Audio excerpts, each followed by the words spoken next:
Já alguma vez se interrogou sobre quantas vidas passam despercebidas, mesmo à frente dos seus olhos? Na travessa de um restaurante de luxo, no Chiado, uma menina de 6 anos implora por restos e é escorraçada como se fosse lixo. Mas quando um desconhecido assiste à cena, algo dentro dele parte-se de forma irreversível. E a partir desse momento, uma simples criança começa a mudar corações, regras e futuros. Se esta história lhe interessou, não se esqueça de subscrever o nosso canal e diga-nos de que cidade nos está a ver.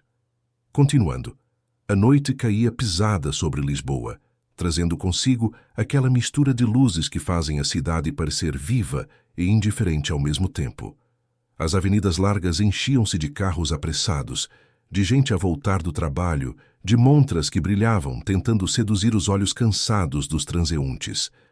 No coração do bairro da Lapa, onde os prédios elegantes se erguiam como guardiões de um mundo que poucos podiam alcançar, o restaurante Solar dos Navegantes funcionava em pleno vapor. Era um daqueles lugares onde os empregados de mesa usavam laço e onde cada prato saía da cozinha, como se fosse uma obra de arte destinada apenas aos paladares mais exigentes.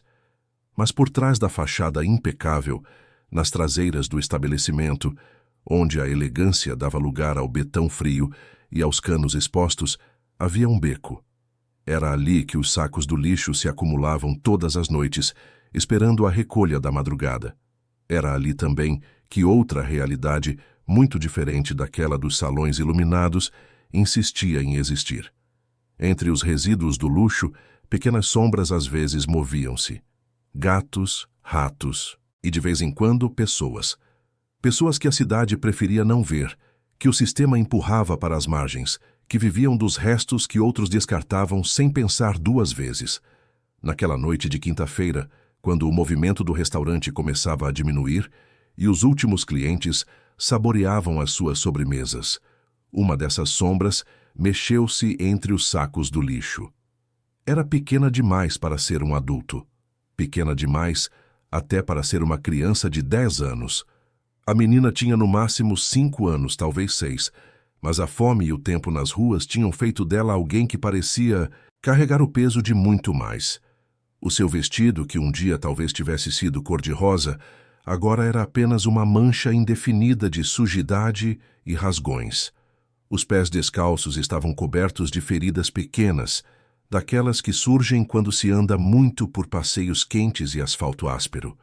O cabelo embaraçado caía sobre os ombros magros e os olhos fundos, daqueles que já viram coisas que nenhuma criança deveria ver, procuravam algo no meio daquela montanha de lixo. Ela sabia que aquela não era a melhor hora, sabia que era arriscado, mas a fome era maior que o medo. Há 2 dias não comia nada além de um pedaço de pão duro que encontrara deitado perto de uma padaria. O seu estômago doía, reclamava, pedia por qualquer coisa que pudesse acalmar aquela sensação de vazio que parecia nunca ter fim. Por isso estava ali, agachada entre os sacos, à espera do momento certo, à espera que alguém saísse pela porta de serviço, à espera de uma oportunidade. A porta de metal abriu-se com um ranger e a luz amarelada da cozinha invadiu o beco por alguns segundos. A menina encolheu-se ainda mais, quase se fundindo com a parede. Uma mulher jovem, de uniforme preto e avental branco, apareceu a segurar um saco do lixo pesado. Era a Joana, uma das empregadas de mesa mais novas do Solar dos Navegantes. Trabalhava ali há apenas 3 meses. Ainda se estava a que habituar à rotina, à pressão, às exigências do chefe Mário, que não tolerava erro algum. A Joana atirou o saco para o chão com um suspiro de cansaço, limpou as mãos no avental e estava prestes a voltar quando ouviu um barulho. Um movimento. Virou-se assustada e foi então que a viu. A menina estava de pé agora, tímida, com as mãozinhas trêmulas cruzadas à frente do corpo, como se tentasse proteger-se de algo invisível. Os olhos grandes fitavam a Joana com uma mistura de medo e esperança, aquela esperança frágil de quem já foi decepcionado tantas vezes que mal ousa acreditar que desta vez pode ser diferente. A boca entreaberta tentava formar palavras, mas o que saiu foi apenas um sussurro rouco, quase inaudível. Por favor, a senhora tem alguma comida que sobrou? Qualquer coisa serve. Eu não vou incomodar, prometo. A Joana sentiu o coração apertar-se dentro do peito. Não era a primeira vez que via alguém a pedir comida ali, mas nunca tinha sido uma criança. Nunca alguém tão pequena, tão frágil, tão visivelmente abandonada pelo mundo. Ela hesitou, olhou para dentro da cozinha, calculou as possibilidades. Sabia que o Mário, o chefe, não gostava que ninguém desse nada a quem aparecesse nas traseiras. Dizia que isso atraía mais gente, que era perigoso, que criava problemas. Mas como ignorar aqueles olhos? Como fingir que não estava a ver uma criança com fome? Antes que a Joana pudesse responder, antes que pudesse tomar qualquer decisão, a voz grave e irritada do Mário explodiu atrás dela. O que é? Que se está a passar aqui? Por que é que estás aí parada lá fora, Joana? Temos mesas para limpar. O Mário apareceu na porta, com o rosto vermelho de quem estava há horas na cozinha quente, a lidar com pedidos, reclamações e prazos apertados. Ele era um homem de meia idade, com a barriga saliente a empurrar os botões da camisa branca e os olhos pequenos que sempre pareciam estar à procura de motivos para reclamar. Quando viu a menina, o seu rosto contorceu-se numa expressão de nojo e impaciência. O que é isto? Outra vez esta gente a vir pedir coisas aqui? Eu já não disse que não quero isto nas traseiras do meu restaurante? Mário, ela é só uma criança, começou a Joana, mas foi interrompida a meio da frase. Criança ou não, isto aqui não é um abrigo. Se quer comer, que trabalhe, que pague como toda a gente. Acham que a comida cai do céu? Acham que eu sou um banco para andar a distribuir o que é meu? Vai-te embora daqui, miúda. Vai, sai da minha frente. A menina recuou, como se tivesse levado um golpe físico. Os seus olhos encheram-se de lágrimas que ela tentou conter, mordendo o lábio inferior com força. A Joana deu um passo à frente, a tentar suavizar a situação, mas o Mário foi mais rápido. Apontou o dedo para a menina e continuou, agora em tom ainda mais alto, como se quisesse que ela entendesse, como se fosse culpa dela estar naquela situação. Não voltes aqui. Ouviste? Não quero ver-te a rondar o meu restaurante, entendeste? Pedinte, aproveitadora, vai incomodar para outro lado. As palavras caíram sobre a menina como pedras. Ela engoliu o choro, deu mais um passo para trás, tropeçou num saco do lixo e quase caiu. Recuperou o equilíbrio, olhou uma última vez para a Joana como se procurasse nela algum consolo, alguma palavra que desfizesse o que acabara de ouvir, mas a empregada de mesa estava paralisada, constrangida, sem coragem de desafiar o chefe à frente dele. Quando o Mário fez menção de avançar, a menina virou-se e saiu a correr, desaparecendo na escuridão do beco como um fantasma que nunca ali estivera.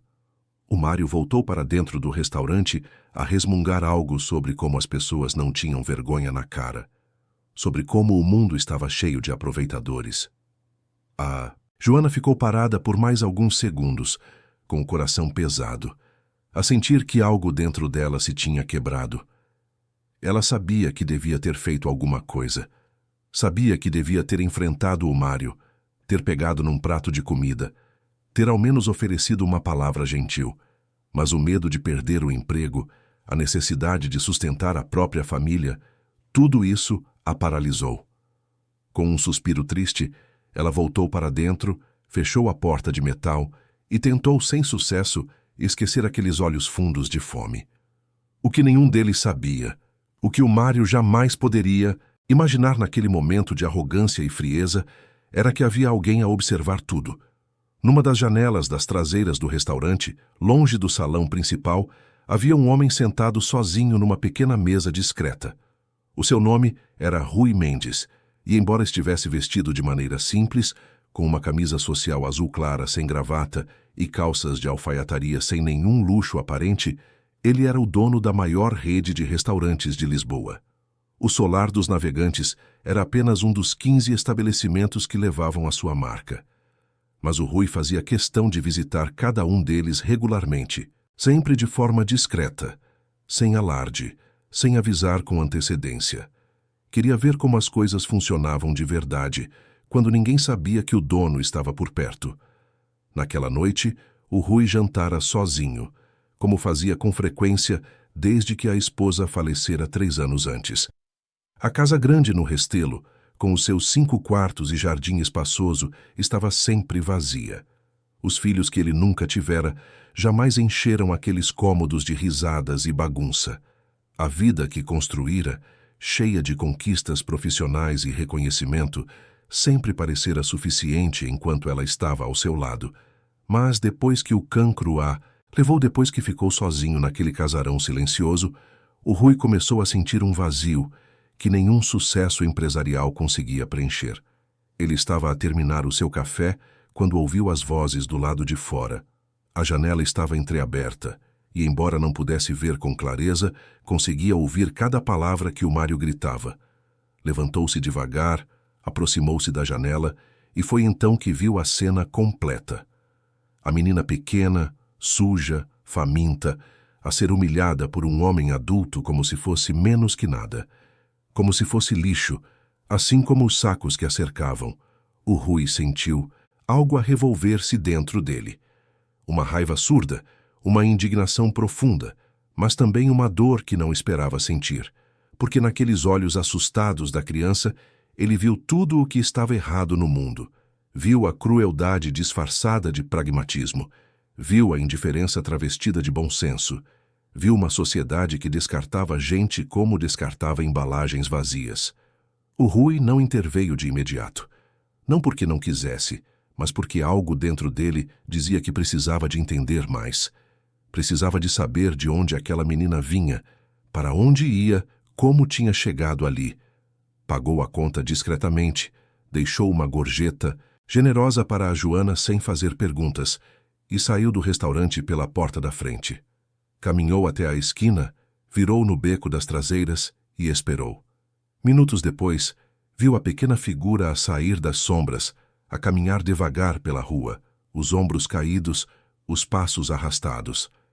Ele começou a segui-la. Manteve-se a uma distância segura, sempre do outro lado do passeio, sempre atento para não a assustar.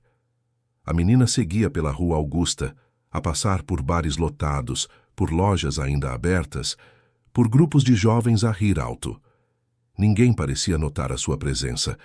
Era como se ela fosse invisível, uma sombra que deslizava entre as pessoas sem que ninguém se desse ao trabalho de olhar para baixo. O Rui observava tudo com uma atenção quase dolorosa. Via como ela se desviava dos grupos maiores, como baixava a cabeça quando passava perto de seguranças de lojas, como parecia ter aprendido a tornar-se pequena para não incomodar. Eles caminharam por quase meia hora. A paisagem urbana ia mudando aos poucos. As montras elegantes davam lugar a comércios mais simples. Os prédios altos e envidraçados cediam espaço a construções antigas, descascadas, com fachadas que há muito tempo não viam uma reforma. A movimentação diminuía e as ruas ficavam mais escuras com menos postes de luz a funcionar.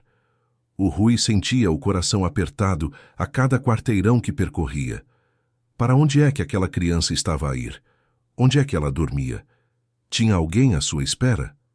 A menina atravessou uma avenida larga, passou por uma bomba de gasolina fechada e entrou numa praça pequena. Era um daqueles lugares que um dia foram planeados para ser ponto de encontro do bairro, mas que o tempo e o descaso transformaram em apenas um pedaço de relva desgastada, cercado por bancos de madeira rachados. Ainda havia algumas crianças a brincar por ali, supervisionadas por adultos que conversavam em grupos. Havia também um casal de idosos sentado num banco, a dividir um lanche, e um homem a vender gelados num carrinho colorido. A menina parou na borda da praça e ficou a observar. Parecia fascinada e ao mesmo tempo triste, como se estivesse a ver algo que nunca poderia ter. As outras crianças corriam, gritavam, riam.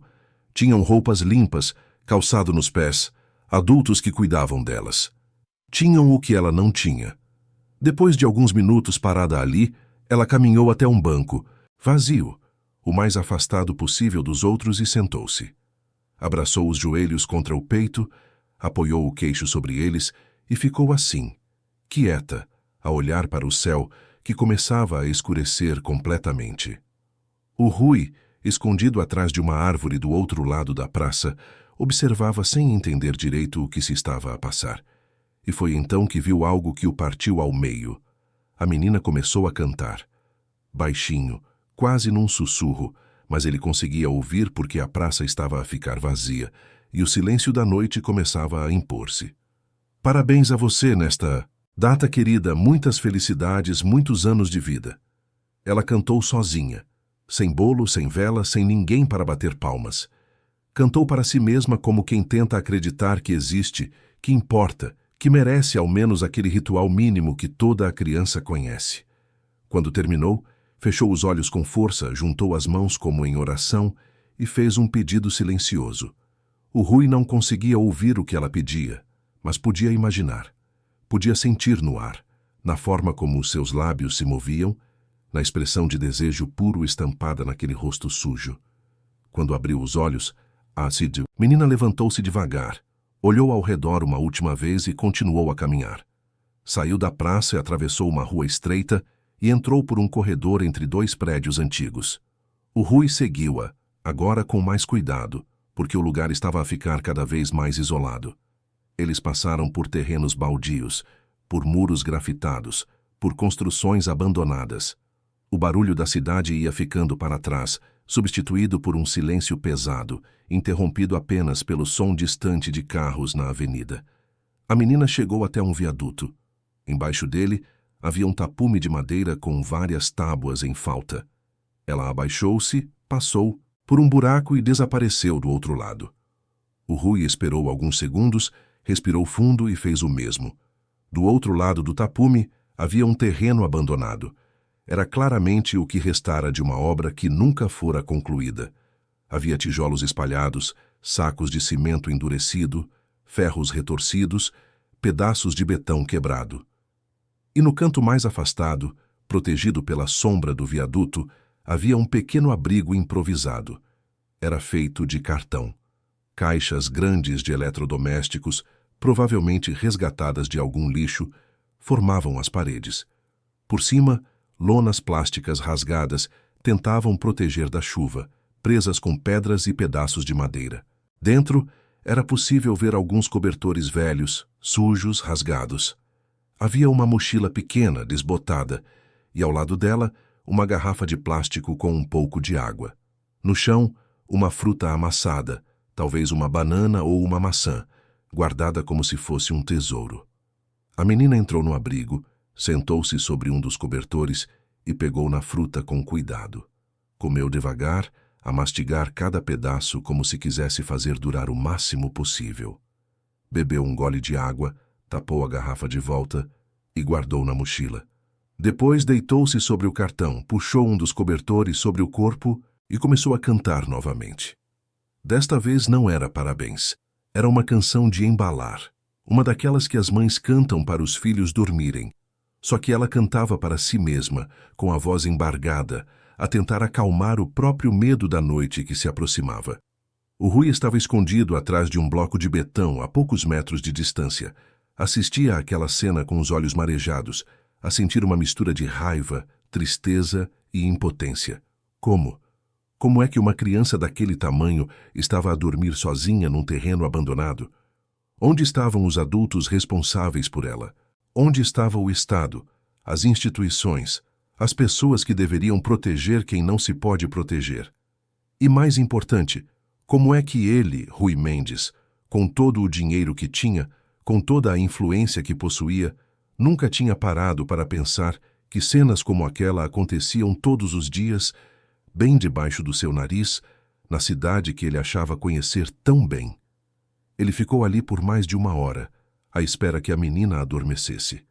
Quando finalmente ouviu a respiração dela tornar-se mais profunda e regular, quando teve a certeza de que estava adormecida, o Rui saiu dali em silêncio. Caminhou de volta para a rua, chamou um táxi e foi direto para casa. Mas ao chegar ao casarão vazio do Restelo, não conseguiu dormir. Ficou sentado na sala enorme, com as luzes apagadas, a pensar. A pensar naquela menina a cantar parabéns sozinha. A pensar nela a ser humilhada no beco. A pensar nela a dormir sobre cartão enquanto ele tinha 5 quartos vazios. A pensar em como a vida dele, tão cheia de conquistas materiais, parecia tão vazia de sentido quando comparada ao desespero silencioso daquela criança. Quando o sol começou a clarear, o Rui já tinha tomado uma decisão. Não sabia ainda exatamente como faria, não tinha todas as respostas, mas sabia uma coisa com absoluta certeza. Não ia simplesmente fingir que não viu. Não ia voltar para a sua rotina de sempre e deixar aquela menina para trás, como se ela fosse apenas mais uma estatística, mais um número nas pesquisas sobre pobreza infantil. Ele ia fazer alguma coisa. Tinha que fazer. Tomou banho, vestiu roupas limpas e, antes mesmo de ir para o escritório, passou numa padaria e comprou sacos cheios de pães frescos, frutas, sumo e iogurte. Pediu também que fizessem um bolo pequeno, simples, com cobertura de chocolate. Nada muito elaborado, mas bonito, do tipo que uma criança acharia especial. Quando tudo ficou pronto, o Rui voltou ao terreno abandonado. Era ainda cedo, o sol mal tinha nascido completamente, e a cidade ainda estava a acordar. Ele passou pelo buraco no tapume com cuidado, a segurar os sacos, e caminhou devagar até ao abrigo de cartão. A menina ainda dormia, enrolada no cobertor velho. O Rui ficou ali parado por alguns segundos, sem saber exatamente como agir. Não queria assustá-la. Não queria que ela pensasse que era mais um adulto perigoso, mais uma ameaça. Então decidiu esperar. Sentou-se a alguns metros de distância, encostou-se num pilar de betão e ficou ali, quieto, à espera que ela acordasse naturalmente. Meia hora depois, a menina mexeu-se, espreguiçou-se, abriu os olhos devagar e foi então que o viu. Um homem sentado ali perto, a olhar para ela. O seu corpo inteiro enrijeceu. Levantou-se num pulo, recuou até encostar na parede de cartão, os olhos arregalados de medo. O Rui percebeu o pânico e levantou as mãos num gesto de paz.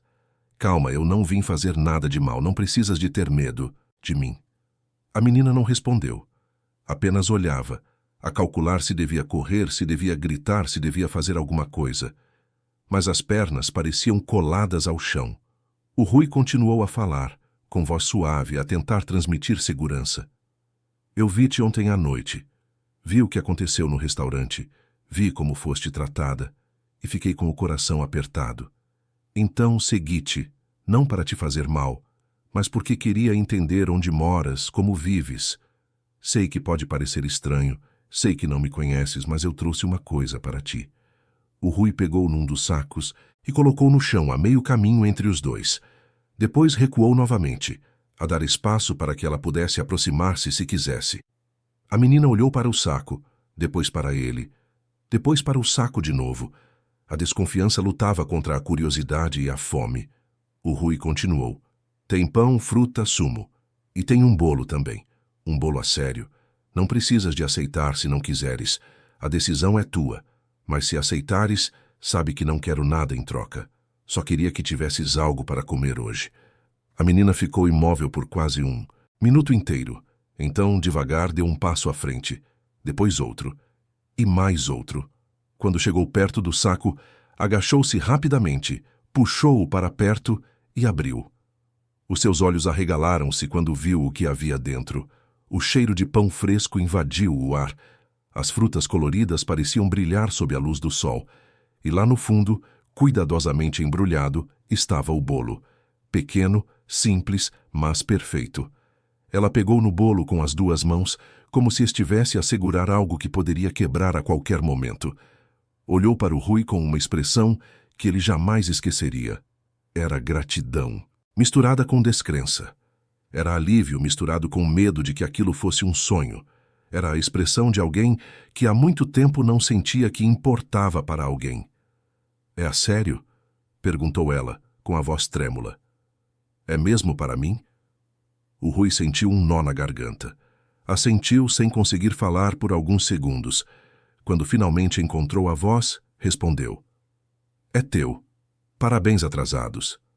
A menina abraçou o bolo contra o peito e, pela primeira vez em muito, muito tempo, permitiu-se chorar. Não de tristeza, não de medo, mas de um alívio tão profundo que não cabia dentro do peito pequeno. E o Rui, o homem que tinha tudo e ao mesmo tempo nada, soube naquele exato momento que a sua vida tinha acabado de mudar para sempre. O Rui voltou para casa com o coração ainda acelerado depois daquele encontro. Sentou-se no escritório amplo, com as suas estantes cheias de livros que raramente abria e quadros de paisagens que já não via mais, e ficou ali a pensar por horas. A imagem da menina a abraçar aquele bolo simples, como se fosse o maior tesouro do mundo, não saía da sua cabeça. Ele sabia que dar comida uma vez não resolvia nada. Era apenas um gesto, pequeno demais diante da imensidão do problema. Mas, ao mesmo tempo, era um começo. E Rui Mendes não era homem de fazer as coisas pela metade. Pegou no telefone e ligou para o Augusto, o seu braço direito na empresa. O Augusto trabalhava com ele há mais de 15 anos. Era advogado de formação, mas atuava como diretor de operações da rede de restaurantes. Era um homem de confiança, discreto, eficiente, alguém com quem o Rui sabia que podia contar para qualquer situação. Quando o Augusto atendeu, o Rui foi direto ao ponto. Augusto, preciso que faças uma investigação para mim, preciso de discrição total. Não quero alarde, não quero que mais ninguém saiba além de ti. O Augusto, habituado aos pedidos incomuns do chefe, não pareceu surpreendido. Podes falar, Rui? Do que precisas? O Rui respirou fundo e começou a contar. Contou sobre a menina no beco, sobre a humilhação, sobre como a seguiu até ao terreno abandonado. Contou sobre o abrigo de cartão, sobre ela a cantar parabéns sozinha na praça. E contou sobre a urgência que sentia de fazer algo, de entender quem era aquela criança, de onde vinha, se tinha família, se alguém estava à procura dela. Do outro lado da linha, o Augusto ficou em silêncio por alguns segundos. Depois disse, com a voz carregada de uma seriedade que o Rui conhecia bem: Entendo, Rui. Vou começar hoje mesmo. Mas tu sabes que isto pode revelar coisas difíceis, não é? Criança na rua sozinha geralmente tem uma história pesada por trás. Eu sei, respondeu o Rui. Por isso mesmo preciso de saber. Não posso ajudar sem entender a situação toda. O Augusto prometeu que em alguns dias teria informações. E cumpriu a palavra. 3 dias depois ligou para o Rui e pediu que se encontrassem num café discreto, longe do escritório. Quando se sentaram, o Augusto abriu uma pasta e começou a falar, enquanto o Rui sentia o estômago a revirar-se a cada nova informação. A menina chama-se Helena, Helena da Silva, tem 6 anos. A mãe morreu no parto de complicações que poderiam ter sido evitadas se tivesse tido acesso a atendimento médico adequado. O pai, um homem chamado Valdemar, estava envolvido com coisas erradas. Pequenos delitos, nada muito grave, mas o suficiente para que não quisesse criar a filha. Ele deixou-a com uma tia, irmã da mãe, que aceitou a guarda em troca de receber um benefício do governo. O Rui cerrou os punhos. E essa tia? Onde está ela? O Augusto suspirou. A tia usava a Helena, Rui. A criança era obrigada a pedir dinheiro na rua, a revirar o lixo, a voltar para casa sempre com alguma coisa. Se voltasse de mãos vazias, apanhava. A vizinhança sabia. Algumas pessoas até tentaram denunciar. Mas o sistema é lento, sobrecarregado. Antes que algo fosse feito, a Helena fugiu. Fugiu? O Rui arregalou os olhos. Com 6 anos? Com 5 na época. O Augusto folheou alguns papéis. Ela fugiu porque a tia começou a permitir que um conhecido dela, um homem que frequentava a casa, fizesse coisas inadequadas com a menina. A Helena não entendia direito o que se estava a passar, mas sabia que era errado, que doía, que a fazia sentir suja. Numa noite, quando a tia saiu e a deixou trancada sozinha, a Helena conseguiu sair por uma janela e nunca mais voltou. O Rui sentiu as lágrimas a queimar nos olhos. Precisou de virar o rosto, olhar pela janela do café, respirar fundo para não desmoronar ali mesmo. Como? Como é que uma criança de 5 anos tinha passado por isso? Como é que o mundo permitia que coisas assim acontecessem? Tem mais, continuou o Augusto com a voz pesada. O tal conhecido da tia, o homem que abusava da Helena, descobriu que ela fugiu e ficou à procura. Não porque se importa com ela, mas porque tem medo de que ela conte a alguém o que ele fez. Ele tem registro na polícia, já foi preso por agressão. Antes, se a Helena for encontrada e começar a falar, ele pode ser preso de novo. O Rui olhou de volta para o Augusto, os olhos agora duros, determinados. Então temos que a proteger. Agora. Hoje. O Augusto assentiu. Já entrei em contato com um advogado especializado em direito da criança e do adolescente. Ele está a preparar uma medida protetiva. Vamos precisar de acionar a Justiça, a Comissão de Proteção de Crianças e Jovens, fazer isto da maneira certa. Não podemos simplesmente tirar a menina da rua sem respaldo legal, senão podes ter problemas sérios. Faz o que for preciso, disse o Rui. Quero que ela tenha toda a proteção possível. Quero que esse homem fique longe dela. E quero que a Helena tenha uma oportunidade de vida digna. Nos dias seguintes, o Rui visitava a Helena no terreno abandonado todas as manhãs. Levava comida, roupas, cobertores limpos.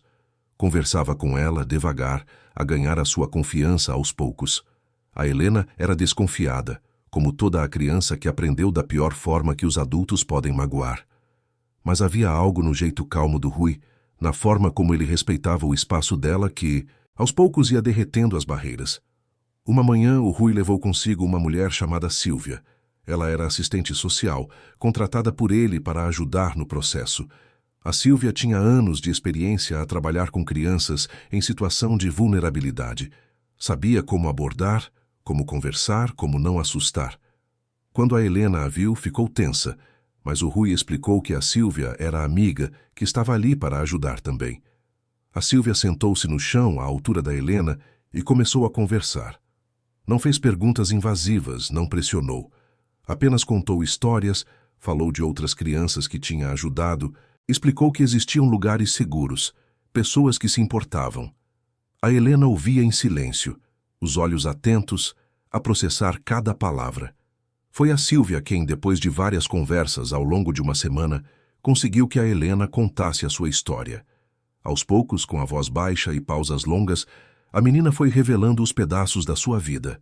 Falou da mãe que nunca conheceu, do pai que não quis saber dela, da tia que a usava, do homem que a magoava, e de como fugiu, com medo, sem ter para onde ir, e acabou nas ruas a dormir, onde podia a comer o que encontrava. O Rui ouvia tudo com o coração partido. Cada detalhe era uma facada, mas sabia que precisava de ouvir, precisava de entender para poder ajudar de verdade. Quando a Helena terminou de falar, estava a chorar, e foi o Rui quem se aproximou devagar e perguntou se podia abraçá-la. Ela hesitou, mas depois assentiu. E quando ele a envolveu nos braços, ela agarrou-se a ele como quem se agarra a uma tábua no meio do mar. Nos dias que se seguiram, o advogado trabalhou rápido. Conseguiu a medida protetiva que impedia o tal homem de se aproximar da Helena. Iniciou o processo junto à Comissão de Proteção de Crianças e Jovens para regularizar a situação da menina. E o Rui, enquanto esperava que tudo isso se resolvesse legalmente, tomou uma decisão. Tinha um apartamento pequeno que mantinha vazio, num bairro tranquilo da Zona Oeste. Era um imóvel que tinha comprado anos atrás como investimento e nunca tinha alugado. Decidiu remodelá-lo rapidamente, transformá-lo num lar para a Helena. Contratou uma equipa de limpeza, comprou móveis simples mas confortáveis, encheu o frigorífico de comida saudável, comprou roupas, brinquedos, material escolar. Queria que, quando a Helena entrasse ali, sentisse que era um lugar dela, não uma caridade passageira. Queria que fosse um lar. Levou quase 2 semanas para que tudo ficasse pronto, tanto o apartamento quanto a parte legal. Quando finalmente chegou o dia de levar a Helena para lá, o Rui estava nervoso como nunca estivera em nenhuma reunião de negócios. Foi ao terreno abandonado de manhã cedo, acompanhado da Sílvia. A Helena estava acordada, sentada no chão de cartão, a comer uma maçã que ele tinha levado no dia anterior. Helena, começou o Rui a agachar-se à frente dela. Lembras-te de eu ter dito que te queria ajudar? Que queria que tivesses um lugar seguro para morar? A menina assentiu, desconfiada. Pois bem, arranjei um apartamento para ti. É pequeno, mas é limpo, seguro, tem comida, tem uma cama a sério, tem tudo o que precisas. E tem mais. Consegui uma proteção legal para ti. Aquele homem que te magoava não pode mais chegar perto de ti. Se tentar, vai ser preso. A Helena olhou para ele com os olhos arregalados. É verdade. É verdade. O Rui sorriu, mas era um sorriso carregado de emoção. Agora, eu não te vou obrigar a nada. Podes ficar aqui se quiseres, mas se aceitares vir comigo, eu prometo que vou cuidar de ti. Não sozinho, a Sílvia vai estar sempre por perto, tem uma psicóloga que te vai ajudar a lidar com tudo o que passaste e tem advogados a garantir que ficas segura. Mas a decisão é tua. A Helena ficou em silêncio por um longo tempo. Olhou ao redor do abrigo de cartão que tinha sido a sua casa por tanto tempo. Olhou para o terreno sujo, para o viaduto acima, para a realidade dura que conhecia tão bem. Depois olhou para o Rui, para a Sílvia, para as possibilidades que eles representavam. E com a voz trêmula, mas firme, disse: Eu vou. Mas se alguma coisa correr mal, se alguém tentar magoar-me de novo, eu volto para a rua. Eu sei sobreviver sozinha. O Rui sentiu um aperto no peito com aquela frase. Uma criança de 6 anos não deveria saber sobreviver sozinha. Mas assentiu, a respeitar a autonomia dela. Tudo bem. Se quiseres voltar a qualquer momento, não te vou impedir. Mas vou fazer de tudo para que nunca precises de voltar. Eles ajudaram a Helena a juntar as suas poucas coisas, a mochila velha, o cobertor menos rasgado, uma boneca de pano que ela tinha encontrado num lixo semanas antes e que guardava como tesouro. Depois saíram do terreno, passaram pelo buraco no tapume e entraram no carro do Rui. A Helena nunca tinha andado de carro. Ficou agarrada ao banco, a olhar pela janela com uma mistura de fascínio e medo, enquanto a cidade passava rápida do lado de fora. Quando chegaram ao prédio onde ficava o apartamento, a Helena olhou para cima, para os vários andares e perguntou: Vou morar aqui mesmo? O Rui riu, um riso suave, cheio de ternura. Aqui mesmo, no 4º andar. Vem, vou mostrar-te. Subiram de elevador, outra novidade assustadora para a Helena. Quando o Rui abriu a porta do apartamento e acendeu as luzes, a Helena deu alguns passos tímidos para dentro e parou congelada. Havia uma sala com um sofá confortável, uma televisão pequena, cortinas limpas nas janelas. Havia uma cozinha com uma mesinha e 2 cadeiras. E havia um quarto. Um quarto só para ela, com uma cama a sério, coberta por lençóis brancos e um edredão cor-de-rosa. Tinha um armário com roupas novas, um tapete fofinho no chão, prateleiras com alguns livros infantis e brinquedos. Isto tudo é meu? Perguntou a Helena com a voz quase inaudível. Tudo teu, respondeu o Rui. A Helena caminhou devagar até a cama, passou a mão no edredão, a testar se era real. Depois sentou-se na beirada e olhou ao redor, como se estivesse a tentar gravar cada detalhe na memória antes que tudo desaparecesse. A Sílvia entrou no quarto, sentou-se ao lado dela e disse com a voz carinhosa: Não estás a sonhar, Helena. Isto aqui é real e é teu. Podes ficar à vontade, podes brincar, podes fazer barulho, podes ser criança. A Helena virou-se para ela com os olhos cheios de lágrimas. E se eu partir alguma coisa sem querer? Vão bater-me? A Sílvia sentiu o coração apertar-se. Não, meu amor, ninguém te vai bater. Se partires alguma coisa, a gente arranja. Mas ninguém te vai magoar por isso. Nunca mais. Nos dias seguintes, a Helena foi se adaptando àquela nova realidade. Estranhava tudo. O colchão era macio demais. Ela tinha passado tanto tempo a dormir em superfícies duras que demorou a habituar-se. A água quente do chuveiro assustava-a. Nunca tinha tomado banho quente na vida. O frigorífico cheio de comida parecia um milagre que poderia acabar a qualquer momento. Então, ela comia devagar, com medo de que fosse a última vez. O Rui visitava todos os dias. Levava pequenos presentes, livros, doces, mas principalmente levava tempo. Sentava-se com ela, ouvia as suas histórias, respondia às suas perguntas. A Helena queria saber tudo sobre ele. Por que é que estava a fazer aquilo? Por que é que se importava? Ele tinha filhos. O Rui respondia com honestidade. Contava que não tinha filhos, que a esposa tinha falecido, que vivia sozinho numa casa grande demais, e que quando a viu naquele beco a ser humilhada, algo dentro dele mudou. Percebeu que tinha passado a vida inteira a construir um império, mas não tinha construído uma família. Não tinha ninguém para amar, ninguém para cuidar, ninguém que precisasse dele de verdade. A Helena ouvia tudo com atenção. E num desses dias, enquanto estavam sentados no sofá da sala a ver desenhos animados, ela perguntou: "Vai ser tipo o meu pai?" O Rui sentiu a garganta apertar-se. "Quero ser alguém em quem possas confiar, alguém que vai estar aqui sempre que precisares. Não sei se sou um pai, nunca fui, mas posso tentar ser, se deixares." A Helena ficou pensativa por um momento. Depois disse, com a simplicidade devastadora das crianças: "Então tu és o meu Rui, e eu sou a tua Helena. Está bom assim." O Rui sorriu com os olhos marejados. "Está bom assim." Enquanto isso, o processo legal avançava. A psicóloga que a Sílvia indicou começou a atender a Helena 2 vezes por semana. As sessões eram difíceis. A Helena tinha muito a processar, muitas feridas a curar.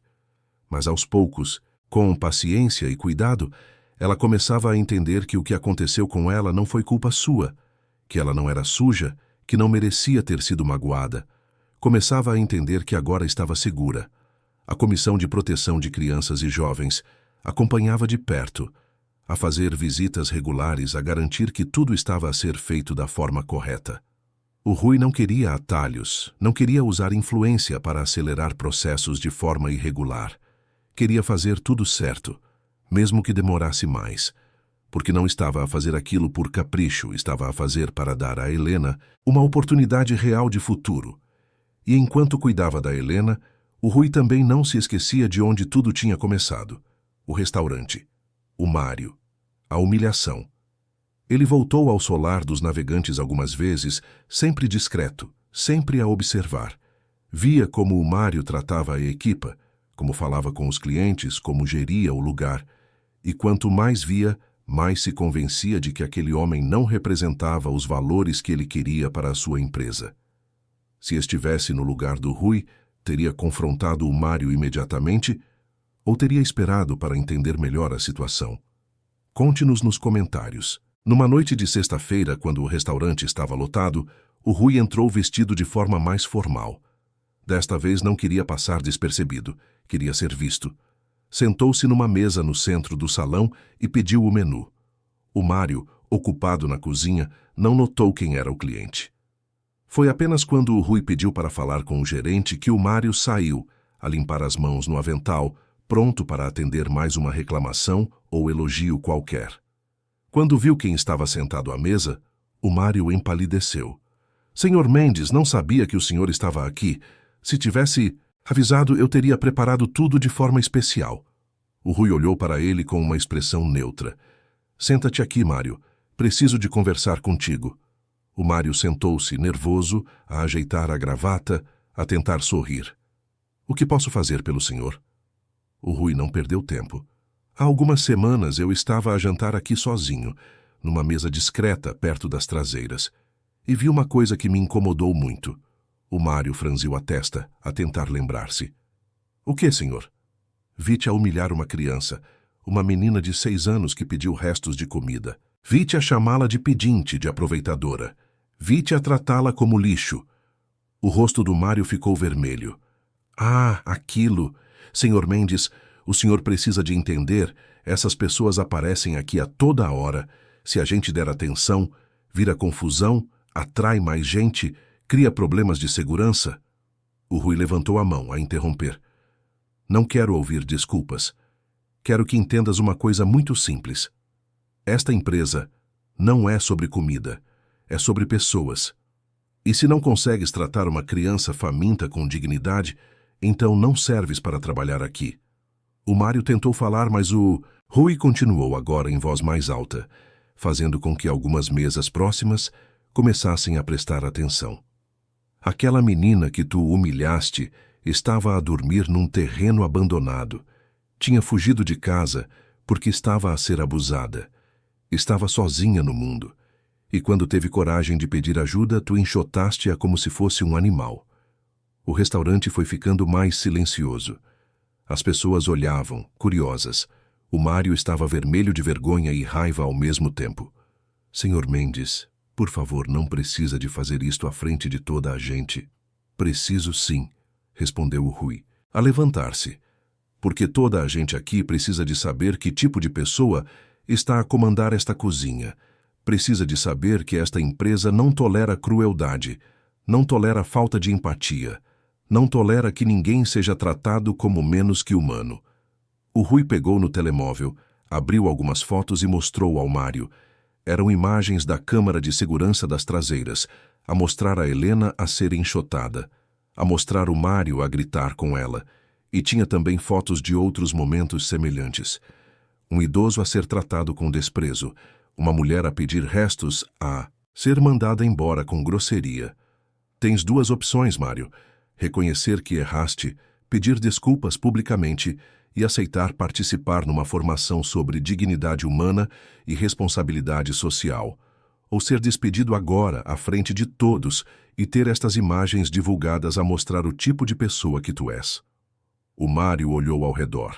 Via os olhares de julgamento dos clientes, via a expressão aliviada de alguns funcionários que sempre se incomodaram com o jeito dele, via que não tinha saída. Com a voz trêmula disse: Eu errei. Peço desculpas, mas o Rui abanou a cabeça. Não, é a mim que precisas de pedir desculpas. É aquela menina que tu humilhaste. E como ela não está aqui, vais ter que viver com isso na consciência. Quanto a trabalhar aqui, acabou. Estás despedido com justa causa. O silêncio no restaurante era absoluto. O Mário levantou-se, vermelho, humilhado, e saiu sem olhar para trás.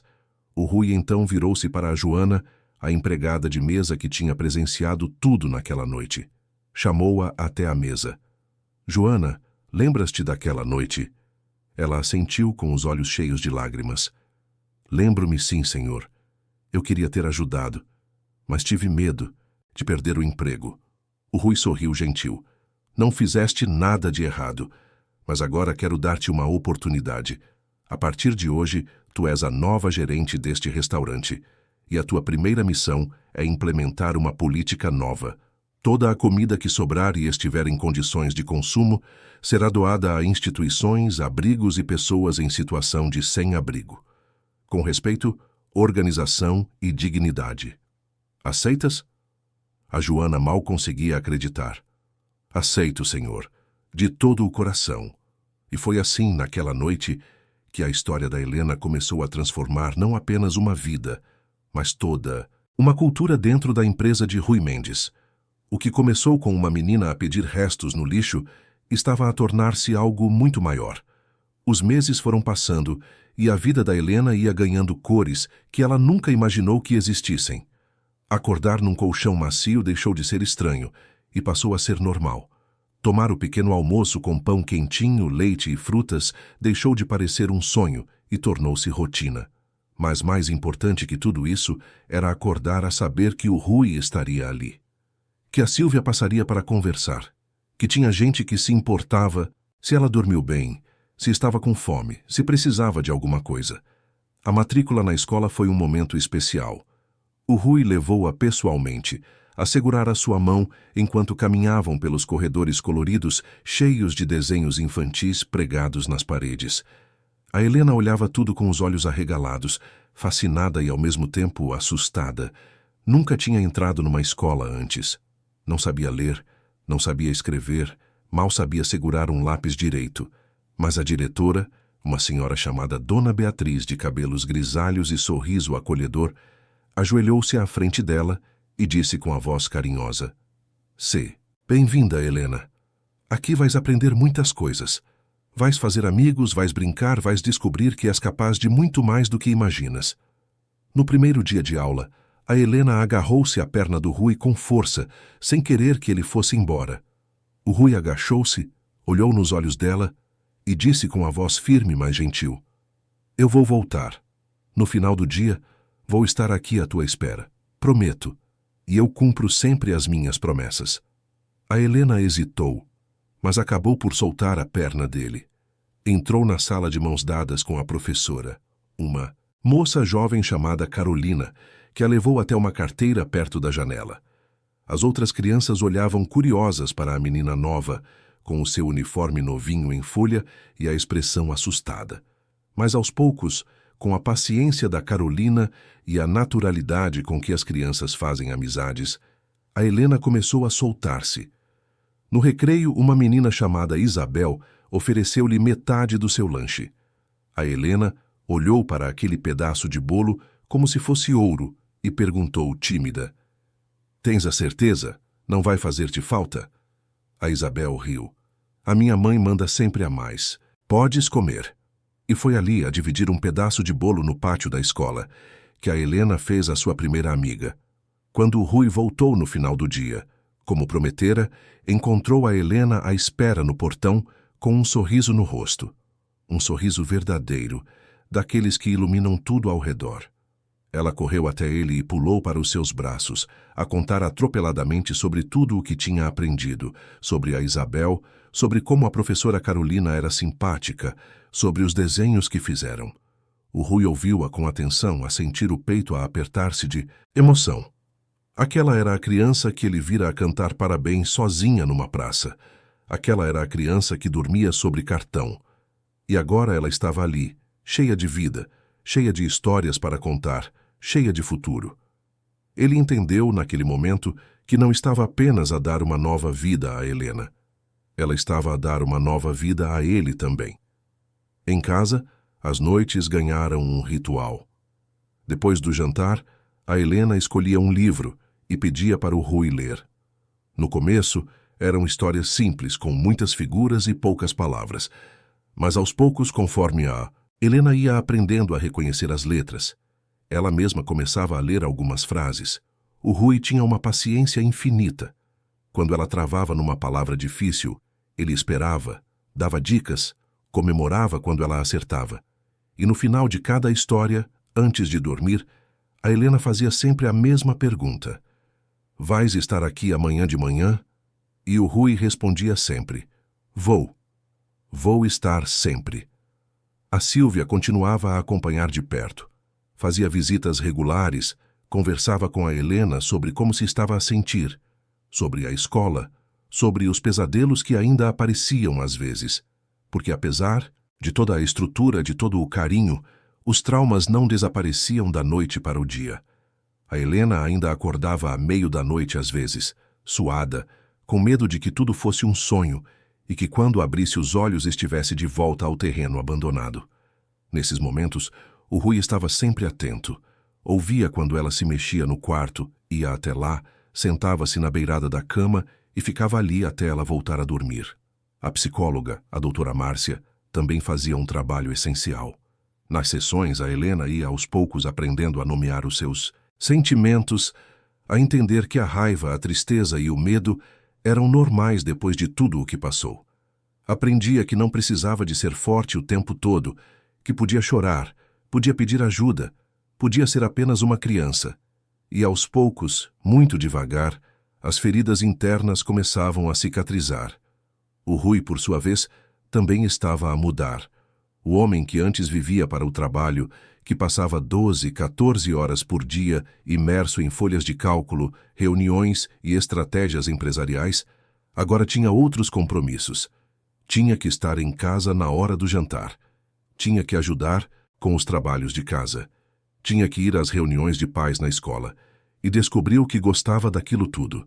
Gostava de ter alguém à sua espera. Gostava de ter responsabilidades que não eram financeiras, mas afetivas. Gostava de ser importante para alguém de uma forma que dinheiro nenhum poderia comprar. O Augusto, o seu braço direito, notou a transformação. Numa reunião, comentou a sorrir: "Estás diferente, Rui. Mais leve, diria eu." O Rui sorriu de volta. "É verdade. Passei anos a construir um império, mas só agora estou a entender o que significa ter algo que realmente importa." Enquanto isso, no restaurante Solar dos Navegantes, as mudanças implementadas pela Joana estavam a dar resultados surpreendentes. A política de doação de alimentos não apenas ajudava muitas pessoas, como também melhorou a imagem do restaurante. Os clientes elogiavam a iniciativa, a comunicação social local fez reportagens e outros estabelecimentos da rede começaram a adotar a mesma prática. A Joana revelou-se uma líder nata, alguém que tratava a equipa com respeito, mas também com firmeza. Alguém que entendia que um restaurante não é apenas sobre comida, mas sobre pessoas. O Rui visitava o solar dos navegantes de vez em quando para ver como tudo estava a correr. Numa dessas visitas, a Joana chamou-o para mostrar algo. Nas traseiras do restaurante, onde antes havia apenas sacos de lixo e desprezo, agora havia uma pequena área organizada. Todos os dias, no final do expediente, a comida que sobrava e estava em perfeitas condições era separada em marmitas limpas e etiquetadas. Um representante de um abrigo local passava para buscar. E quando aparecia alguém a pedir comida, como acontecia de vez em quando, a equipa oferecia uma marmita com respeito. Às vezes até convidava a pessoa para se sentar e comer ali mesmo, com dignidade. "Olha isto, Rui", disse a Joana com orgulho. "Ontem apareceu aqui uma senhora idosa a pedir comida. Oferecia uma marmita completa, com arroz, feijão, carne e salada. Sabes o que ela disse? Que há anos não comia uma refeição decente. Que sempre tinha que comer restos frios, comida estragada. E que pela primeira vez alguém a tratou como gente, não como um estorvo." O Rui sentiu os olhos a marejarem. "É isso, Joana. É exatamente isso que eu queria quando comecei tudo isto. Dignidade, respeito, reconhecer que antes de qualquer coisa, estamos a lidar com pessoas." A história da Helena e do Rui começou a espalhar-se. Não porque ele quisesse publicidade. Muito pelo contrário, o Rui sempre foi discreto sobre a sua vida pessoal. Mas numa cidade grande como Lisboa, as boas histórias têm uma forma de vazar. Alguém da escola comentou com alguém que conhecia um jornalista. Alguém do restaurante contou a um cliente que contou a outro. E, de repente, uma pequena matéria apareceu num jornal local. Não tinha nomes completos, não tinha fotos, mas contava a história de um empresário que acolheu uma criança em situação de sem-abrigo e transformou não apenas a vida dela, mas toda a cultura da sua empresa. A repercussão foi inesperada. As pessoas começaram a enviar mensagens para a sede da empresa, a elogiar a iniciativa, a perguntar como podiam ajudar, a oferecer doações para instituições que cuidavam de crianças. O Rui ficou sem saber bem como lidar com aquilo tudo. Não tinha feito nada à procura de reconhecimento. Tinha feito porque era a coisa certa a fazer. Mas o Augusto convenceu-o de que aquela atenção poderia ser usada para o bem. Foi assim que nasceu o Projeto Helena. Não era uma instituição de caridade no sentido tradicional. Era uma iniciativa que conectava empresários dispostos a ajudar com crianças e adolescentes em situação de vulnerabilidade. Não se tratava apenas de dar dinheiro, mas de se envolver, de apadrinhar, de criar vínculos. O Rui não queria que se tornasse algo frio, burocrático. Queria que cada criança atendida pelo projeto tivesse alguém que se importasse de verdade, assim como ele se importava com a Helena. A primeira reunião do projeto aconteceu numa sala da empresa, com cerca de 20 pessoas interessadas. O Rui estava nervoso. Não era habituado a falar sobre sentimentos, sobre emoções. Mas quando começou a contar a história da Helena, quando falou sobre aquela noite no beco, sobre o aniversário solitário na praça, sobre os primeiros dias dela no apartamento, a sua voz foi ganhando firmeza. Falou sobre como aquela experiência tinha mudado a sua vida, sobre como tinha descoberto que o sucesso sem propósito é vazio. No final da reunião, várias pessoas comprometeram-se a participar. Havia advogados a oferecer serviços pro bono para regularizar documentações, psicólogos dispostos a atender gratuitamente, empresários a querer financiar apartamentos, material escolar, cursos profissionalizantes. E havia também gente comum, pessoas sem grandes recursos, mas com tempo e disposição para se envolver, para ser presença na vida de alguém que precisava. A Helena, que já tinha 8 anos nesta época, participou de um encontro do projeto. O Rui achou importante que ela soubesse o impacto que a sua história estava a ter. Num sábado de manhã, levou-a até um espaço comunitário onde várias crianças atendidas pelo projeto estavam reunidas. Havia crianças de todas as idades, vindas de diferentes situações, mas todas a partilhar algo em comum: a experiência de terem sido invisíveis e agora estarem a ser vistas. A Helena ficou tímida no começo, mas quando viu outras crianças a brincar, a rir, a ser apenas crianças, foi se soltando. O Rui observava de longe, a conversar com outros adultos envolvidos no projeto. Uma das mulheres, chamada Fernanda, que tinha apadrinhado um menino de 10 anos, aproximou-se do Rui e disse: "Você não imagina o quanto isto aqui significa. O meu marido e eu não podemos ter filhos. Tentamos durante anos, fizemos tratamentos, nada deu certo. Estávamos a sentir-nos vazios, sem propósito. Quando soubemos do projeto, decidimos tentar. E conhecemos o João. Ele tinha passado por tantas coisas más, estava tão desconfiado dos adultos. Mas aos poucos, foi se abrindo. Hoje ele chama-me tia Fernanda. E quando ele sorri, quando conta alguma coisa que aconteceu na escola, eu sinto que a minha vida faz sentido." O Rui sorriu emocionado. "É exatamente isso. Não é sobre salvar ninguém. É sobre partilhar vida. É sobre reconhecer que todos nós precisamos uns dos outros." Naquela noite, quando voltaram para casa, a Helena estava cansada, mas feliz. No carro, ela olhou para o Rui e perguntou: "Aquelas crianças todas vão ter o que eu tenho? Vão ter uma casa, comida, gente que cuida?" O Rui assentiu. "Vão. Cada uma a sua maneira, no seu tempo, mas vão. Porque ninguém merece ficar sozinho, Helena. Ninguém merece ser invisível." A Helena ficou pensativa por um momento. Depois disse com a voz suave: "Eu era invisível, não era? Quando morava na rua, as pessoas passavam por mim e fingiam que eu não existia." "É verdade", respondeu o Rui, a sentir a garganta a apertar-se. "Mas tu nunca deixaste de existir. Foste sempre importante, sempre foste valiosa. Só precisavas de alguém que parasse para olhar de verdade." A Helena aninhou-se no banco, a abraçar a mochila escolar que agora estava cheia de cadernos e livros em vez de migalhas e garrafas vazias. "E eu tenho sorte de tu teres olhado." O Rui teve que piscar várias vezes para conter as lágrimas. "A sorte é toda minha, Helena. Toda minha." Os anos foram passando e a vida seguia o seu curso. A Helena crescia, amadurecia, florescia. Continuava a ter dias difíceis, momentos em que os fantasmas do passado voltavam para a assombrar. Mas agora tinha estrutura para lidar com isso. Tinha terapia, tinha apoio, tinha pessoas que a amavam. Aos 10 anos estava a ler livros sozinha, a tirar boas notas na escola, a participar em peças de teatro e até tinha começado a ter aulas de viola. O Rui, que já estava na faixa dos 60 anos, descobriu que ser pai depois de velho tinha as suas vantagens. Tinha uma paciência que não teria tido aos 30. Tinha a sabedoria acumulada de décadas de vida. Tinha recursos para oferecer oportunidades que a maioria das crianças não tem. Mas mais importante que tudo, tinha tempo. Porque depois de conhecer a Helena, depois de entender o que realmente importava, ele tinha reorganizado a sua vida. Continuava a comandar a empresa, mas agora delegava mais, confiava na equipa. Não precisava de controlar cada detalhe. Numa tarde de domingo, estavam os dois no parque, aquela mesma praça onde a Helena tinha cantado parabéns sozinha anos antes. Só que agora ela não estava sozinha. Estava a correr com a Isabel e outras amigas da escola, a rir alto sem medo de ser vista, sem medo de ser enxotada.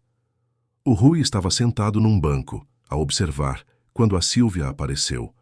Ela continuava a acompanhar o caso, mesmo depois de tanto tempo, porque tinha criado um vínculo verdadeiro com aquela família. Sentou-se ao lado do Rui e ficaram os dois ali, em silêncio confortável, apenas a observar a Helena a brincar. Depois de alguns minutos, a Sílvia disse: "Você sabe que transformou a vida dela, não sabe?" O Rui abanou a cabeça. "Ela também transformou a minha.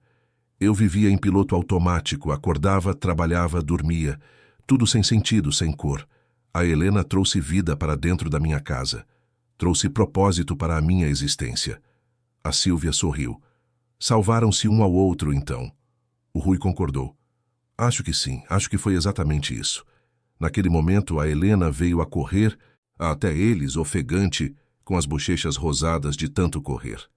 Sentou-se no colo do Rui, mesmo já estando grande demais para isso, e anunciou: "Sabem do que estávamos a conversar? Que quando eu crescer, Quero ajudar crianças. Quero trabalhar num lugar tipo aquele projeto que tem o meu nome. Quero que outras crianças tenham a oportunidade que eu tive. O Rui abraçou-a com força, a sentir o coração a transbordar. Vais conseguir, Helena. Vais conseguir tudo o que quiseres, porque és forte e inteligente e tens um coração enorme. A Helena sorriu e voltou a correr para brincar com as amigas. O Rui e a Sílvia ficaram ali a observar, a saber que estavam a testemunhar algo raro e precioso. O renascimento de uma vida que parecia condenada. A transformação de dor em esperança. A prova de que um único gesto de humanidade pode mudar destinos. Quando o sol começou a pôr-se, a pintar o céu de laranja e rosa, o Rui chamou a Helena. Era hora de voltar para casa.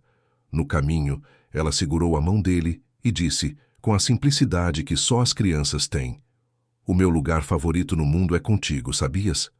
O Rui parou, agachou-se à frente dela e respondeu com a voz embargada: "O meu também é contigo, filha. O meu também." E naquela palavra, filha, estava tudo. Estava todo o amor que ele nunca soube que era capaz de sentir. Estava toda a transformação que uma menina invisível tinha provocado na vida de um homem que tinha tudo e ao mesmo tempo nada. Estava a prova de que família não é apenas sangue, mas escolha. É cuidado, é presença, é amor que se constrói dia após dia. Quando chegaram a casa naquela noite, a Helena foi direta para o quarto fazer os trabalhos de casa. O Rui ficou na sala a olhar para as fotos que agora decoravam as paredes. Fotos da Helena no primeiro dia de aula. Fotos de aniversários comemorados com um bolo a sério e muitos amigos. Fotos de passeios no parque, de viagens que fizeram juntos, de momentos simples mas preciosos. E no centro de todas elas, a primeira foto que tiraram juntos. A Helena ainda pequena, ainda com aquele olhar assustado, a segurar o bolo que o Rui tinha levado ao terreno abandonado. Aquela foto era o marco zero, o momento em que tudo mudou. E o Rui sabia que guardaria aquela imagem para sempre, não apenas numa moldura, mas no coração, porque era a lembrança de que quando escolhemos ver quem o mundo insiste em tornar invisível, quando escolhemos estender a mão em vez de desviar o olhar, milagres podem acontecer. Milagres pequenos, cotidianos, mas que transformam vidas por completo. A Helena tinha acabado de completar 15 anos, quando tudo o que o Rui mais temia quase aconteceu. Era uma tarde comum de quinta-feira. A Helena estava a voltar da escola com a Isabel, a rir de alguma piada interna que só as adolescentes entendem, quando um carro parou no passeio ao lado delas. Um homem saiu magro, com a barba por fazer e os olhos nervosos. A Helena sentiu o sangue gelar nas veias antes mesmo de o reconhecer completamente. Mas o corpo não esquece. O corpo guarda memórias que a mente tenta apagar. Era ele. O homem que a tinha magoado quando era pequena. O homem que a medida protetiva deveria manter longe dela para sempre. A Isabel percebeu na hora que algo estava errado. A Helena tinha ficado pálida, estava a tremer.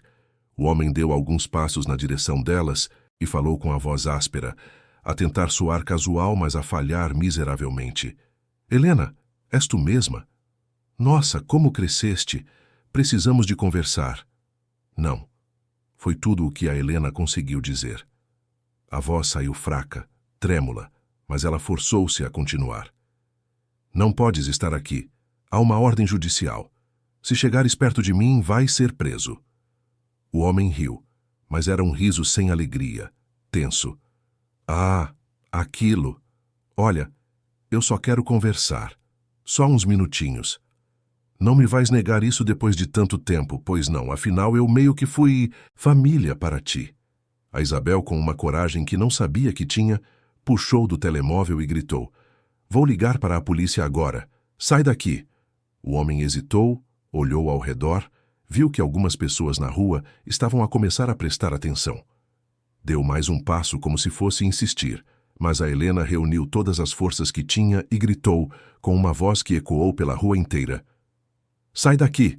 Não tens direito nenhum sobre mim. Nunca tiveste. Foi o suficiente." O homem recuou, entrou no carro e saiu em alta velocidade. A Helena desabou, As pernas falharam e ela caiu de joelhos no passeio. A Isabel amparou-a, ligou imediatamente para o Rui, enquanto tentava acalmar a amiga que tremia como uma folha ao vento. Em menos de 10 minutos, o Rui estava lá. Tinha saído de uma reunião importante sem pensar 2 vezes. Quando viu a Helena daquele jeito, sentiu uma mistura de raiva, medo e uma vontade feroz de proteger. Levou-a para casa, chamou a Sílvia, chamou a psicóloga, acionou o advogado e fez um boletim de ocorrência. A polícia já estava à procura do homem, que tinha violado a medida protetiva e agora enfrentaria consequências legais sérias. Mas o Rui sabia que a consequência mais grave não era legal, era emocional. A Helena tinha trabalhado tanto para superar os traumas, para construir uma vida nova, e num instante, com apenas uma aparição daquele homem, tudo parecia estar a desmoronar. Naquela noite, a Helena não conseguiu dormir. Ficou sentada na cama, a abraçar os joelhos, a olhar para o vazio. O Rui entrou no quarto dela por volta das 3 da manhã, sentou-se ao seu lado e ficou ali em silêncio. Depois de longos minutos, a Helena falou com a voz rouca de tanto chorar. Eu achei que tinha superado. Achei que ele não tinha mais poder sobre mim. Mas quando o vi, voltei a ser aquela criança assustada de 5 anos. O Rui pegou na mão dela e apertou com força. Tu não és mais aquela criança, Helena. Tu cresceste, ficaste forte. O medo que sentiste hoje é normal, é humano, mas não define quem tu és agora. Mas e se ele voltar? E se ele não desistir? O Rui respirou fundo. Ele vai ser preso. A justiça vai fazer o que precisa de ser feito desta vez. Mas mesmo que demore, mesmo que ele tente de novo, tu não estás sozinha. Nunca mais vais estar sozinha. Eu estou aqui. A Sílvia está aqui. A Isabel está aqui. Tu tens uma rede inteira de pessoas que te amam e vão proteger-te. A Helena encostou a cabeça no ombro do Rui e chorou. Chorou tudo o que tinha guardado. Chorou pela criança que foi, pela dor que carregou, pelo medo que voltou. E o Rui ficou ali, firme como uma rocha, até que o choro se transformou em soluços, os soluços em respirações profundas e as respirações em sono. Só então ele se levantou, cobriu-a com o cobertor e saiu do quarto. Os dias seguintes foram difíceis. A Helena faltou à escola, ficou mais quieta, mais retraída. A psicóloga intensificou os atendimentos. A Sílvia visitava todos os dias e o Rui reorganizou toda a sua agenda para estar presente o máximo possível, porque sabia que aquele era um momento crucial. A Helena estava numa encruzilhada entre deixar o passado vencer ou reunir forças para continuar a seguir em frente. Foi a Isabel quem deu o empurrão que faltava. Numa tarde apareceu em casa da Helena com uma mochila cheia de guloseimas, filmes maus de comédia romântica e muita disposição para fazer a amiga rir. Nós não vamos deixar aquele homem horrível estragar a tua vida, declarou com a firmeza de quem decidiu assumir o controlo. Ele não merece esse poder sobre ti. Então hoje tu e eu vamos ver filmes péssimos, comer porcarias e lembrar-nos de tudo o que é bom na tua vida. A Helena tentou resistir, mas a Isabel era persistente. E aos poucos, muito devagar, a Helena foi se permitindo relaxar. Riram de piadas parvas, comentaram sobre os atores, comeram pipocas até não aguentar. E quando a noite terminou, a Helena percebeu que tinha passado horas sem pensar naquele homem. Percebeu que ainda era capaz de rir, de sentir leveza, de viver. O homem foi preso 1 semana depois. A polícia encontrou-o a tentar sair da cidade. Quando o Rui recebeu a chamada a informar da prisão, sentiu um alívio tão grande que precisou de se sentar. Contou a Helena com cuidado, sem comemorar excessivamente, porque sabia que aquilo não apagava a dor, mas era um passo importante. A Helena ouviu em silêncio, depois assentiu e disse: Obrigada por tudo, por nunca teres desistido de mim. O Rui abraçou-a e respondeu: Nunca vou desistir, nunca.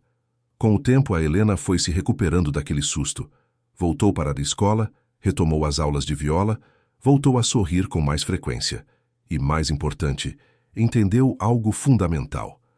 Os traumas não desaparecem completamente, mas perdem o poder de controlar quando encontramos forças dentro de nós e apoio ao nosso redor. Quando a Helena completou 18 anos, o Rui organizou uma festa. Nada extravagante, apenas as pessoas que realmente importavam. Estava a Isabel, claro, junto com outros amigos da escola. Estava a Sílvia, que se tinha tornado praticamente da família. Estava a Joana, a gerente do Solar dos Navegantes, que se tinha tornado amiga pessoal. Estava o Augusto e a sua esposa. Estava a doutora Márcia, a psicóloga que tinha acompanhado a Helena por tantos anos.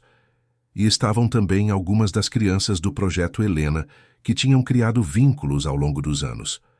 A festa foi numa churrascaria simples, com música ao vivo, bolo grande e muita conversa.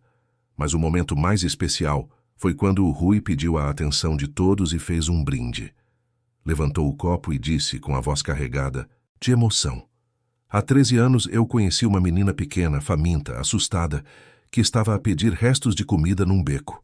Naquele dia, achei que ia ajudar alguém, mas a verdade é que quem foi salvo fui eu. A Helena deu-me um propósito que eu não tinha. Ensinou-me o que significa amar de verdade. Mostrou-me que família não é sangue, é a escolha diária de estar presente, de cuidar, de acreditar no outro mesmo quando ele não acredita em si mesmo. Fez uma pausa, olhou para a Helena, que estava com os olhos marejados, e continuou. Hoje fazes 18 anos. Oficialmente és adulta, mas quero que saibas que esta casa, este espaço, este amor, nada disto tem data de validade. Terás sempre um lugar aqui. Terás sempre um pai que te ama mais do que qualquer coisa no mundo. E terás sempre uma família que vai estar do teu lado, não importa o quê. A Helena levantou-se, foi até ao Rui e abraçou-o com força. Sussurrou-lhe ao ouvido, só para ele ouvir. Tu deste-me tudo. Deste-me comida quando eu tinha fome. Deste-me casa quando eu não tinha onde dormir. Deste-me amor quando eu achava que não merecia ser amada. E deste-me um futuro quando eu achava que só tinha passado. O Rui apertou-a com mais força ainda, sem se importar que todos estivessem a ver, sem se importar com as lágrimas que escorriam pelo seu rosto. Porque aquele momento valia todas as reuniões que cancelou, todos os negócios que deixou de fazer, todas as horas que investiu a ser pai em vez de apenas empresário. Depois da festa, já tarde da noite, o Rui e a Helena estavam sentados na varanda do apartamento a olhar a cidade iluminada lá embaixo.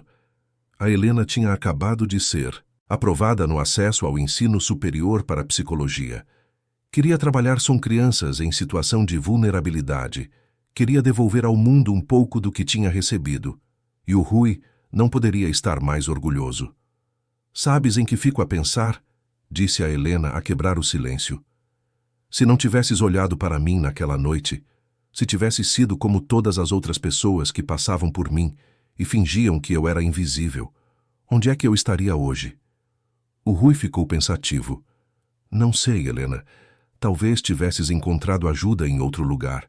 Talvez outra pessoa tivesse parado para olhar, ou talvez não. Mas o que sei com certeza é que a minha vida sem ti seria infinitamente mais vazia. A Helena sorriu. Achas que foi o destino? Nós encontrarmos-nos daquele jeito? O Rui abanou a cabeça. Não sei se acredito em destino, mas acredito em escolhas. Naquela noite eu escolhi não desviar o olhar. Escolhi seguir-te, escolhi importar-me. E cada dia desde então, eu escolho de novo. Escolho ser teu pai.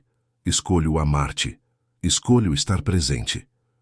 É a melhor escolha que alguém já fez por mim, disse a Helena com a voz embargada.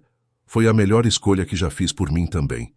Ficaram ali por mais algum tempo, em silêncio confortável, apenas a desfrutar da presença um do outro.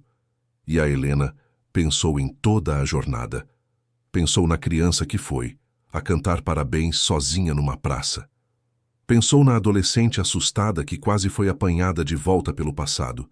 E pensou na mulher que se estava a tornar, forte, determinada, cheia de sonhos e possibilidades. Alguns meses depois, a Helena começou a trabalhar como voluntária no projeto que levava o seu nome. 3 vezes por semana, depois das aulas da faculdade, ia até ao espaço comunitário e passava tempo com as crianças atendidas. Brincava com elas, ouvia as suas histórias, oferecia um ombro para chorar quando precisavam. E em cada uma daquelas crianças via um pedacinho de si mesma. Via a dor, o medo, mas também via a esperança, a resiliência, a capacidade impressionante que as crianças têm de se reconstruir quando encontram amor e estrutura.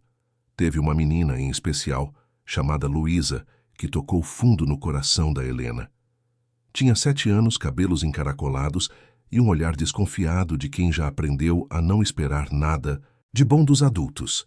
Tinha sido encontrada a morar debaixo de um viaduto, praticamente na mesma situação que a Helena anos antes. Quando a Helena a viu pela primeira vez, sentiu como se estivesse a olhar para um espelho do passado.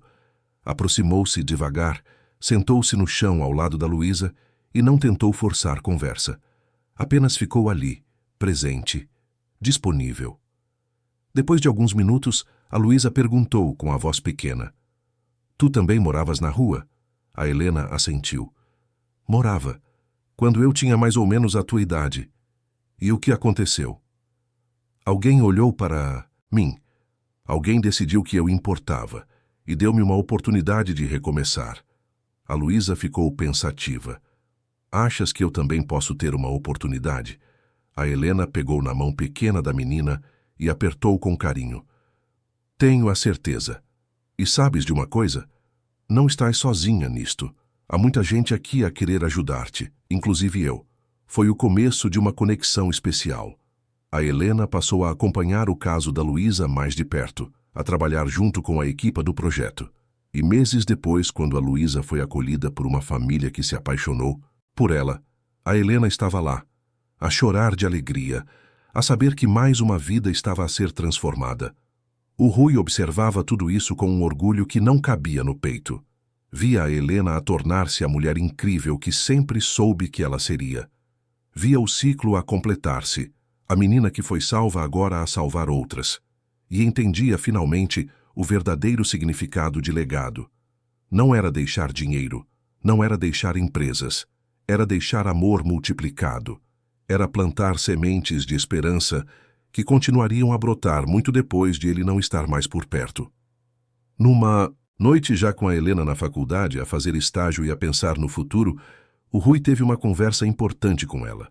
Chamou-a para se sentar na sala e disse com a voz séria: "Preciso de falar uma coisa contigo." A Helena ficou preocupada. "Aconteceu alguma coisa?" "Não, nada de mal." O Rui sorriu para a acalmar.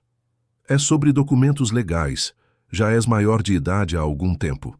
E eu gostaria de oficializar algo que já é real no coração. Quero adotar-te formalmente. Quero que sejas minha filha não apenas na prática, mas também no papel." A Helena ficou sem palavras por alguns segundos. Depois as lágrimas começaram a rolar. "Mas eu já sou tua filha. Já sou há muito tempo." "Eu sei", respondeu o Rui, também emocionado. "Mas quero que seja oficial. Quero que o teu apelido seja Mendes. Quero que legalmente, juridicamente, sem sombra de dúvida, sejas reconhecida como minha filha, se tu quiseres, claro." A Helena não precisou de pensar. Atirou-se para os braços do Rui e respondeu entre soluços: "Eu quero muito." O processo foi rápido. Com 18 anos, a Helena podia decidir por si mesma sobre a adoção. E alguns meses depois, numa cerimônia simples na conservatória, com a Sílvia, o Augusto, a Isabel e outras pessoas queridas como testemunhas, a Helena passou a ser oficialmente Helena da Silva Mendes. Quando saíram da conservatória com os documentos em mãos, ela olhou para a certidão de nascimento atualizada e sorriu. Ali estava escrito: Pai, Rui Mendes. Era só papel, mas era também muito mais que isso. Era o reconhecimento formal de um amor que tinha começado num beco sujo, entre sacos de lixo e desespero, e se tinha transformado na coisa mais bonita e verdadeira que ambos já tinham vivido. Anos se passaram. A Helena formou-se em psicologia com distinção. Começou a trabalhar numa instituição que cuidava de crianças em situação de sem-abrigo. O Rui, já na casa dos 70 anos, começou a desacelerar no trabalho. Passou o comando da empresa para pessoas de confiança e dedicou-se mais ao projeto Helena, que agora atendia centenas de crianças e se tinha tornado referência nacional em acolhimento e proteção infantil. Numa tarde de sábado foram juntos àquela praça. a mesma onde a Helena tinha cantado parabéns sozinha tantos anos antes. Sentaram-se no mesmo banco, olharam para as crianças a brincar e ficaram ali, apenas a desfrutar do momento. A Helena tinha agora 25 anos.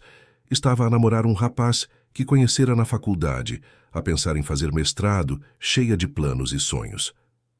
«Lembras-te de quando cantaste parabéns aqui sozinha?» perguntou o Rui. A Helena assentiu. «Como é que eu poderia esquecer? Foi uma das piores noites da minha vida.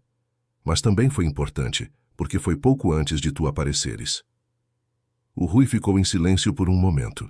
Depois perguntou: «Se pudesses voltar no tempo e mudar tudo, mudar o que passaste e apagar a dor, mudarias?» A Helena pensou bastante antes de responder. Era uma pergunta difícil. Finalmente disse: «Não sei. As coisas más que passei magoaram-me muito, deixaram marcas que ainda carrego, mas também me fizeram quem eu sou. Deram-me empatia, deram-me um propósito, fizeram-me entender a dor dos outros de uma forma que talvez não entendesse se tivesse tido uma infância normal. Então, talvez eu não mudasse. Mas com certeza, escolheria que outras crianças não precisassem de passar pelo que eu passei.» O Rui sorriu. «É por isso que és tão especial. Transformaste dor em propósito.» «Aprendi com o melhor», respondeu a Helena, a pousar a cabeça no ombro dele. Ficaram ali até o sol começar a pôr-se, a pintar o céu de cores quentes.